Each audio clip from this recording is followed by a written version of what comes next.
পুলিশের আইজিপি আমাদের আশা ছিল তাকেও ন্যায্য বিচারের আওতায় নিয়ে আসা হবে, কিন্তু তার যে 5 বছরের কারাদণ্ড দেওয়া হয়েছে সেটাই আমরা সন্তুষ্ট না। মৃত্যুদণ্ড রায়ের মাধ্যমে আজকে জুলাই বিজয় হয়েছে, জুলাইয়ের প্রজন্ম বিজয় হয়েছে, ইনসাফের বিজয় হয়েছে। তো আমরা প্রথমত হচ্ছে আমাদের আন্তর্জাতিক অপরাধ ট্রাইব্যুনালকে ধন্যবাদ জানাচ্ছি, এরপর হচ্ছে ইন্টারিম সরকারকে ধন্যবাদ জানাচ্ছি।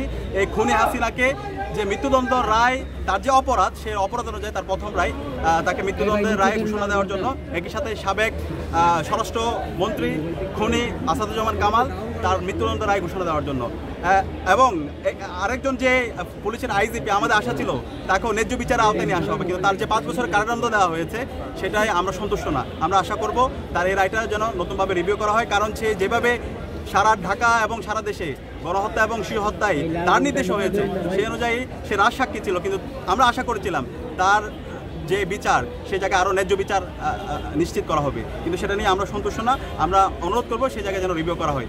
এবং একই সাথে এই খুনি হাসিনা এবং তার দোসররা আজকে এই দেশ থেকে পালাইছে, তাদের রাজনীতি কিন্তু ক্লোজ হয়ে গেছে 5 আগস্টেই।